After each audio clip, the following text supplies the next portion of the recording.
Chiro Hustle. Sit back and learn from the greatest influencers in the profession on the world's #1 chiropractic podcast.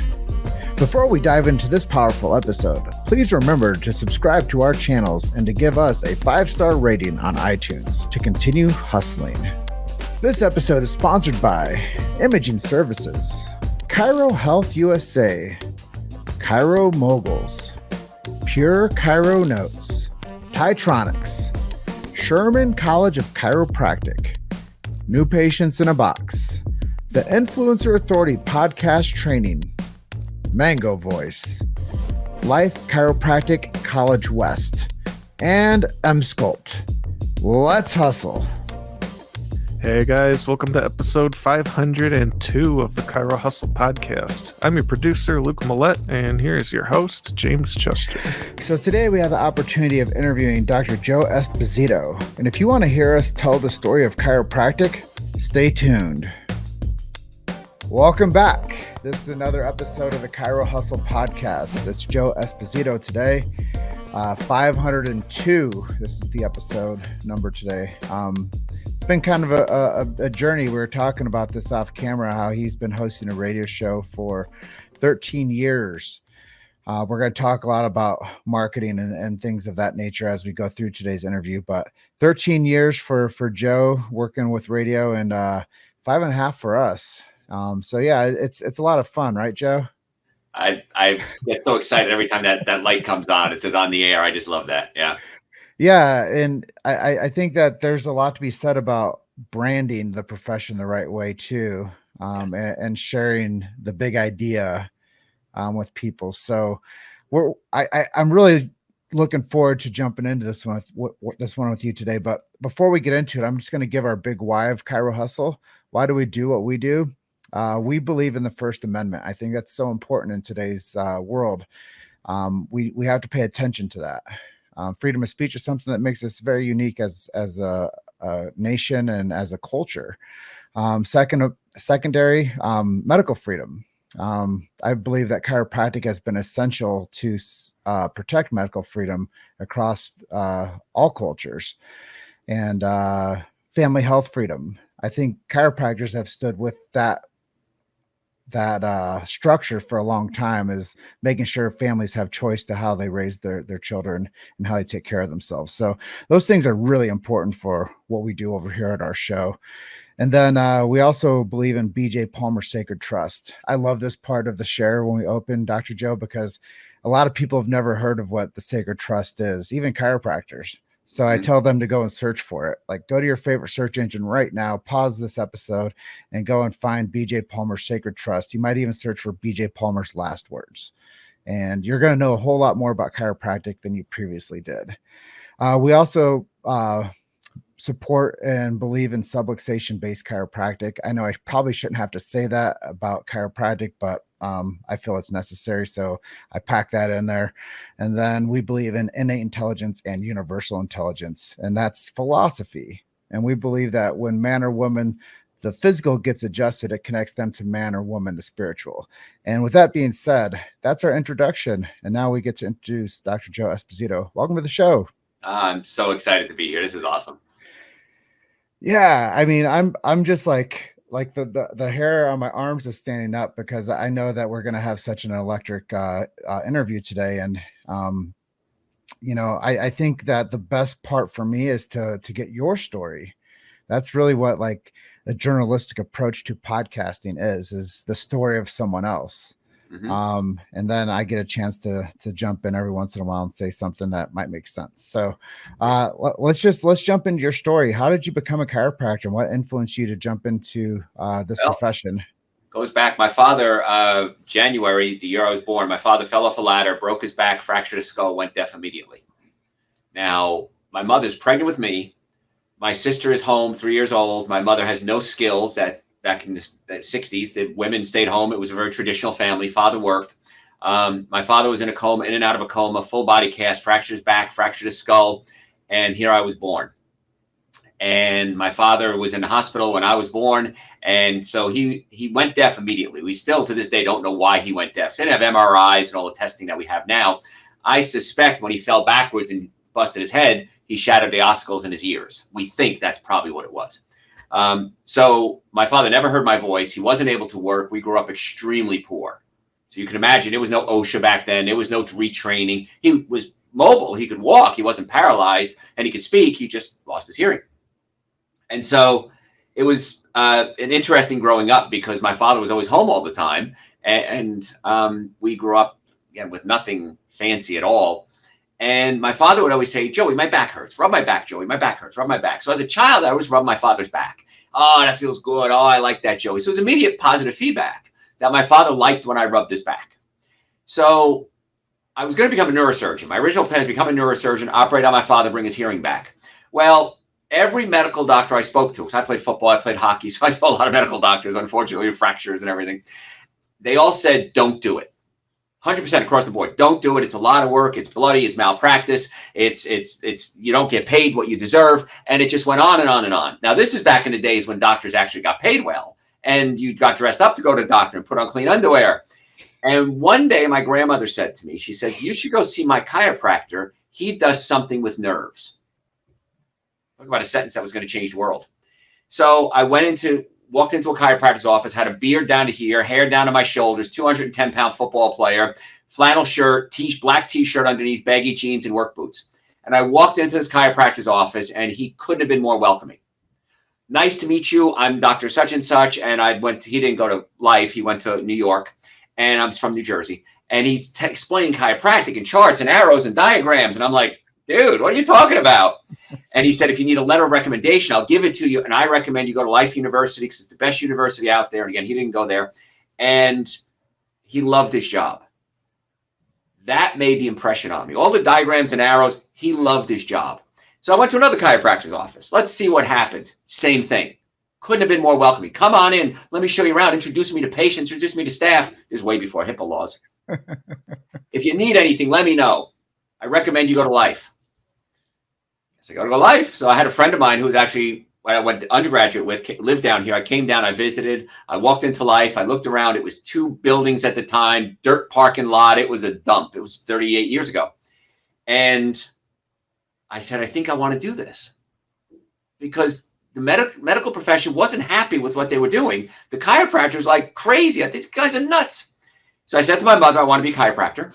And she said, I don't care if you want to be a garbage man. As long as you're the best garbage man there ever was. What a challenge.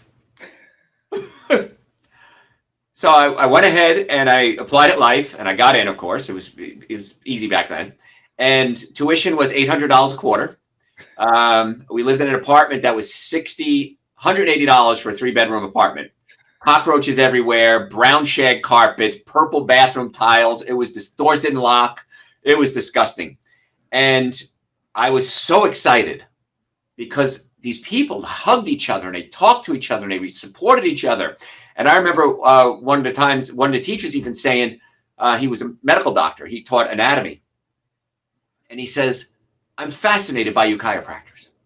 And I said, why is that? He goes, in medical school, if they will give people wrong answers so that the other person fails. He says, here, you're willing to risk your career to help a friend cheat. And he said, I respect that from you. And I thought, wow, that's really cool. So I got all excited about chiropractic. I graduated, I was 23 years old, third in my class, 23 years old. Didn't know what I was going to do in my life. Started practicing. I remember my first patient, his name was Bill Bolin. And he came in and he had bleeding in his rectum, bleeding in his stools. And here I was, young guy, bleeding in his stools. That's not a chiropractic case. So I adjusted him because I remember what Sid said. Sid Williams always said, adjust, and then if you need to, refer out. And I did, and sure enough, he had colon cancer, and he came back in. He says, you saved my life. The doctor said, you saved my life. And the first patient I ever had, I was like, this is so cool. I love this. 38 years later, I've missed a half a day of work in 38 years. Wow. I have 4 offices, and I can't tell you how excited I am every day to wake up and do what I was taught to do way back when. So cool. You make me want to cry because the story is rich and it's full of endeavor. It's full of challenge. It's full of rising up. Yeah. You know, and we've treated, I don't know, I've given millions of adjustments. If you add up how many bones I've moved, millions and millions of adjustments. And it's still exciting to me. I still want to know, what direction am I doing it? What line of drive is it? What am I putting back in place? You know, the old chart that Dee Palmer talked about, you know, how the tone of the nerves and how you got to check the nerve tone. Is it too tight? Is it too loose? And then when I was thinking about becoming a chiropractor, I was doing my undergrad. A friend of mine was working in a bookstore in Passaic, New Jersey. And Dee wrote, of course, the green book, you know, Chiropractic Adjuster. And there's a second book that Dee wrote. It's a little red book. And his wife put it together after he passed away. And I have a copy of that book. And it's so cool. So it really belongs in a museum. I don't know what to do with it, but it belongs in a museum. So it's just really cool. And every day I get excited about chiropractic. And every day I tell the story hundreds of times a day. You know, there's a guy, I think he's out from where you are, Joe Borio. Yeah, he 10 years ago, I went to my first major chiropractic seminar. Yeah. And it was Mile High out in Westminster, Colorado, just north of Denver. And I heard him, like, probably said it 100 times during his talk. Probably I'm exaggerating, but he was just saying chiropractors need to continue to tell the story. Yes. And they need to keep telling the story and keep telling the story and keep telling the story. And just when you thought you told enough people, you got to tell one more person and then another person. And I think that that's really probably how most people grew practices and can continuously grow practice. But I want to go down that journey with you. Is 4 practices now. How did you go about doing marketing, and how did you choose to say this worked and I'm going to stick with that? I did everything. If it was a marketing technique that was legal, I did it. We never did anything illegal. I did mall screenings. I did lectures. I did dinners. I did lunch and learns. I went out to attorneys. I said, I have to eat lunch anyway. I'm going to have lunch with 2 attorneys a week. I met all the doctors in my area. And I remember going to seminars and hearing that people were seeing 50 patients a day, 100 patients a day, 150 patients a day. And I said, I got to do that. And I worked, you know, I didn't like working a 5-day work week. So I worked a 7-day work week instead. And so I told the story, and I did touch and tell. And every time I adjust somebody, to this day, this nerve goes to your heart and lungs. Who do you know who has heart and lung problems that would benefit from chiropractic care? This nerve goes to your colon, sex organs, and bladder. Who do you know has colon, sex organs, and bladder problems? Taking the pain away. They know about chiropractic and pain. They don't know about chiropractic and organ function. And I still can't stop myself. When I adjust people, if I adjust somebody I'm dating, if I adjust a friend of mine, I can't stop myself from saying, that's the nerve to your pancreas. I'm like, well, it's somebody, it's my father or whatever, my sister. I get that, but I can't stop myself from telling the story over and over and over again. And so you name it, I did it. Now I'm going to tell you this. Most of what I did failed miserably. Many, many times when I first got out of school, I'd put on my blue polyester Sears 3-piece suit, and I'd take this beat up old briefcase, and I'd walk into a health food store, and I'd book this lecture weeks in advance and put flyers everywhere and posters up, and I'd show up and I'd stand there and nobody would show up. And the thing that I did was I packed up my bag and I said, when's my next lecture? Never think that you did something and it didn't work. Remember what BJ said, never know how far reaching. And it worked. And to this day, I've been in the same practice 38 years, the same building, same offices. And people come in and say, I heard you lecture 25 years ago at some multi-level marketing convention. Or I heard you lecture in a school. I have kids come in, bring their kids in and said, you spoke at my high school. So that's how I learned, as I cut my teeth. I spoke at high schools. And I thought, this is so amazing. You never know how far reaching it's going to be. And the marketing I did 20 and 30 years ago is still paying off today. So don't think what you did didn't work, because it did. You know, I think that you have to go out and touch your community. You know, do the speaking engagements. Mm-hmm. And I, you know, I didn't tell you this, but I just went to Grand Rapids this past month, and I did 2 events up there. One was a home show and one was a women's expo. And the numbers were pretty darn good, but I think that chiropractors have to go out there and do those types of events. Sure. It'd be hard pressed to get me into a mall, I'll tell you. But if there's like a festival or a fair, I'll go do those, because those are the people that are looking for something new. They're Yes. looking for a new paradigm. They've moved to a new community. There's been a lot of shuffle up and deal over the past 3 years. People are displaced. They're all in new communities. They're all looking for providers. Sometimes you have to get out of your own way and go find them. Yeah. And I think that's important. And, you know, you do a radio show, I do a podcast. I'd recommend every chiropractor under the sun to start their own podcast and to start interviewing people in their local community, the people in your BNI chapter, the people that have the highest Google ratings in your community. Like, go and do your research. But, you know, I think that people should all have a show. And, you know, here I live in Grand Junction, Colorado. If there's a chiropractor out there listening, start Grand Junction Spotlight and do some interviews and become the next person that they're going to refer their friends and family to, because you interviewed them about their business and now you build a community. And I think that that's what I wanted to talk to you a lot about, really, is building a community. And has the show that you've been running on the radio over the past 13 years helped you build a community?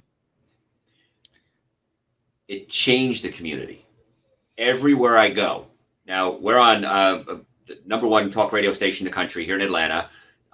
So I reach, and I'm a guest on other shows every week. I'm a guest on somebody's show here in the Atlanta area. So I'm guessing I reach 150,000 people a week. I mean, how crazy. That's the biggest lay lecture ever given. I always said if BJ was here, he'd slap me on the back and say, "Good job, man." So everywhere I go, I went to visit a medical doctor today, just before this, and he's a medical doctor. He's a solo practitioner. He's very frustrated with the way things work in healthcare. And I sat and talked. I walked in, and his secretary looked up at me, and nice, pretty young girl, and she looked at me, and her eyes lit up. She goes, "You're Dr. Joe." And I said, "Yeah." She goes, "Oh my God." She goes, "My husband is your biggest fan." She goes, "He talks about you like you two are dating. He says he just thinks you're the greatest guy in the world." How powerful is that? When a patient comes in with neck pain, back pain, shoulder pain, digestive issues, nutritional issues, what are you going to send them to? Me. So the radio show is a lot of work. I research every day because I got to make sure that I am on cutting edge, and I got to make sure my facts are right. And it's amazing. Everywhere I go, people are just like, "You're Dr. Joe. You're Dr. Joe." Thank you. Every day I get emails, 5-10 emails a day. "Thank you for what you do. You changed my life. I lost weight. I felt great. I referred my sister to a chiropractor in Los Angeles, and she got her neck pain gone." So it's changing the world globally. You've made it to Chiro Hustle. Sit back and learn from the greatest influencers in the profession on the world's #1 chiropractic podcast. This episode is sponsored by Imaging Services, Chiro Health USA, Chiro Moguls, Pure Chiro Notes, Titronics, Sherman College of Chiropractic, New Patients in a Box, the Influencer Authority Podcast Training, Mango Voice, Life Chiropractic College West, and M-Sculpt. Let's hustle. Because of the impact that we're having. It's so cool. And I just love doing it. Yeah. You know, once again, you're like in my zone of genius. I love what you do. And I think BJ Palmer said it too. I love you because you love the things I love. And if you ever go tour the Palmer Mansion, that's on a little macrame thing on the wall as you're going up the stairs. And yeah, it's definitely inspirational to know how many people we can reach. And the quote is, "You never know how far reaching something you say or do today will have an impact on millions of lives tomorrow." And I think you have to drive it home. That's why I open up with philosophy on our show. That's why I open up with, you know, innate intelligence and universal intelligence and the sacred trust and subluxation, because even if people only listen to the first 2 minutes of our show and they just kicked after that, they would get their teeth sunk into chiropractic, and they'd be like immediately curious and raising eyebrows to thinking, what is that? Yeah. And I think that that's marketing to me. If I can create something that people will listen to and it creates curiosity and action, Mm-hmm. now we've moved people to understand a deeper layer of chiropractic. And I think that what you're doing is tremendous. Hundreds of thousands of people get a chance to hear about chiropractic globally now. And I just gave a talk out at the Palmetto State Association out in South Carolina. Mm-hmm. And I put a slide up and I go, "You guys know who that is?" And it was BJ Palmer. I was like, if that guy was alive today, I'd probably hire him. I go, I'm kidding. He'd have probably hired me. Yeah. I've always said there's one person and two people in the world I'd like to have lunch with would be BJ and Didi. And, when I first went to college, he talked about a philosophy class. I was like, philosophy? What does that mean? And, I was there when it was small college and Sid knew everybody by name. And he kept dropping the keys. And I'm thinking, why does he keep dropping the keys? I don't understand it. Now I got it. We had 3 hours of Sid lecture every week. They locked the doors. You couldn't go pee. And I thought, this is insane. This man is a nut. Now I appreciate that he brainwashed me in such a good way. And I do appreciate that. Yeah. Well, I think there's something to be said about consistency with your messaging and intensity. Yes. And I think that sometimes that's not appreciated when somebody's like living that moment. Right. Because it's hard to stay focused on somebody that's intense. It's hard to focus when, especially today, we don't have the same attention spans. That is true. But I mean, still today, I'll go do that screening. Okay. I just did one this past week and I got home last night from it. And there was a guy that was there and you were talking about touch and tell. I don't touch people. I just schedule them. Right. But the guy fills out his form and he tells me he's having low back pain. I go, his girl's there with him. I don't know if they're married, but she was there with him. And I said, so low back pain, do you know where those nerves are going to? Yeah. And I go, they're going right there. And his eyebrows raised and her eyebrows raised. And I go, and the good news is I think we can help you. Next is we get you into the office. Right.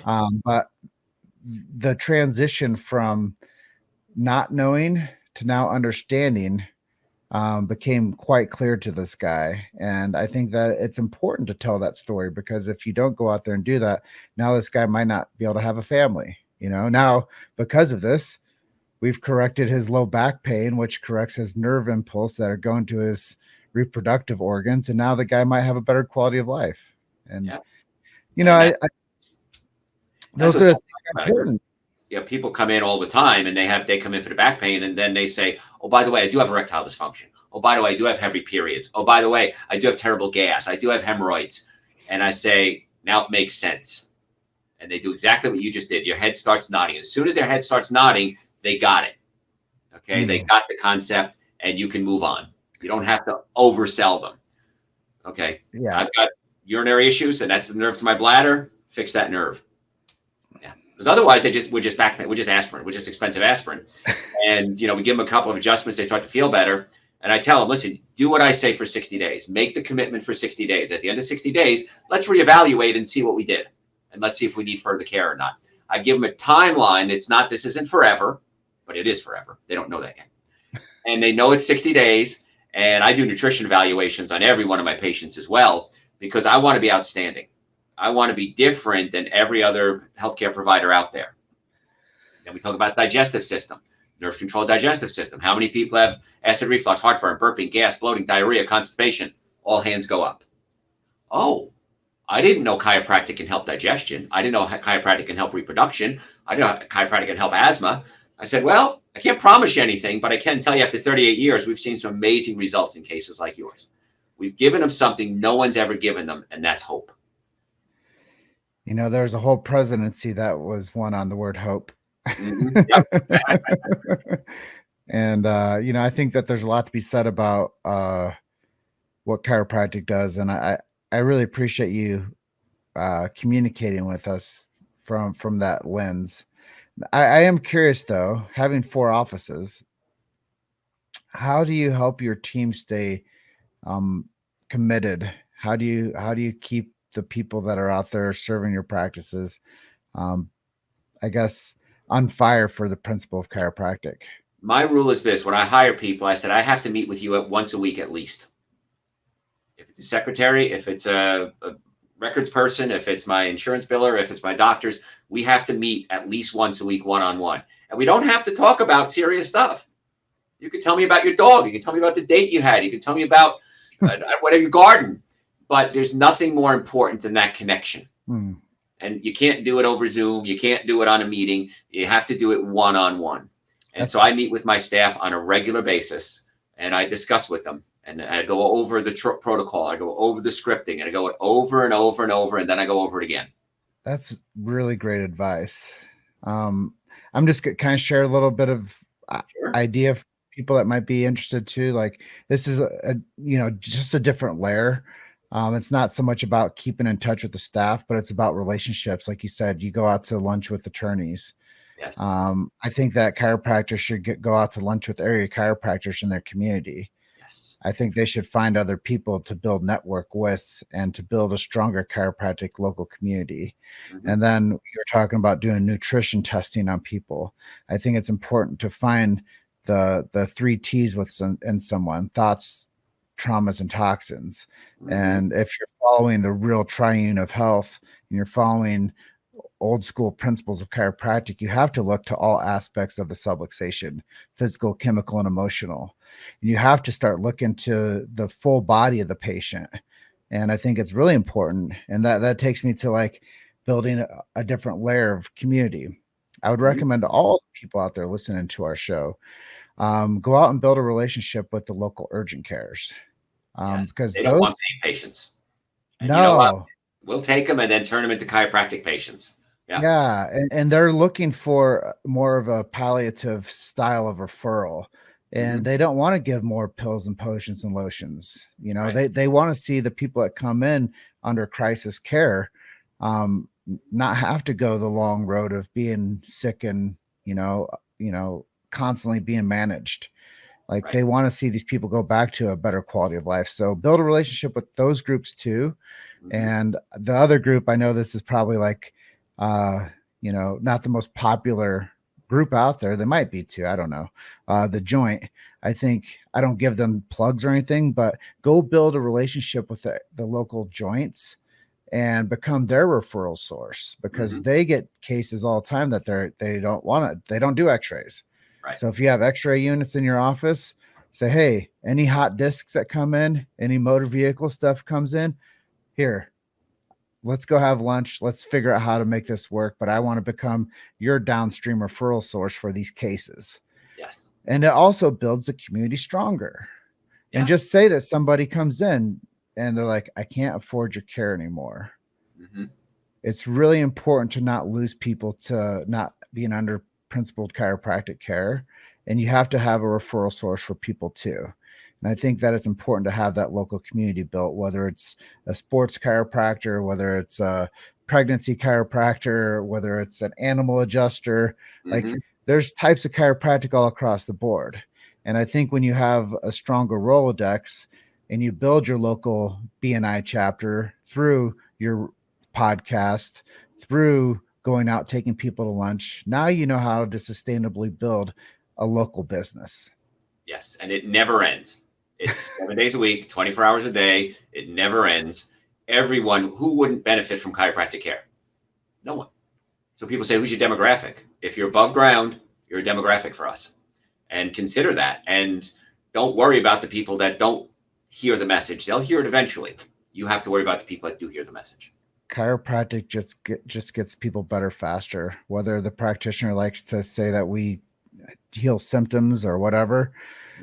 Whether if somebody has periodontal disease, right, that's better with chiropractic. Everything. And I said, how many adjustments do you want in a lifetime? Well, I want as many as I need. Well, that's how many your patients need too. They need as many adjustments as they need. There is no, insurance company says 20 limit, 20 visits limit. No, that's the insurance company saying it. That's not what you need. So yeah, I don't think everyone I look at, I think, okay, that's a potential person who needs chiropractic care, because everyone does. So I know you touched on this a little bit, but you said some of your heroes are Didi and BJ. Yes. If you could sit down and ask each one of them one question, what would you ask them? I would talk to Didi and I would say, where did this all come from? I mean, I understand the nerve and the concept of tone and everything like that. And I've read the books, and I was around. I studied with Desjardins and Thompson and Pierce Stillwag, and I mean, we'd sit and have lunch together. I didn't know who these guys were. I was an 18-year-old kid. I didn't know they were the legends in chiropractic. Sid Williams. I mean, I had no idea what I was surrounded by at the time and what was happening. So I would talk to Didi and say, okay, this is what a concept. What made you think of this? And I would ask him too, why didn't you want to share it? Because the story goes that he didn't want to share it. He wanted to keep it as a business. And then BJ, of course, wanted to make it spread it to the world. And so, and BJ died like a couple of days after I was born. So I always wondered, you reincarnate. And I would sit down with BJ and say, you did such an amazing job spreading the word. What advice would you give me to spread the word for? How can I pick up where you left off? That's what I would ask him. Yeah, I think that's going to spark a lot of interest for our listeners.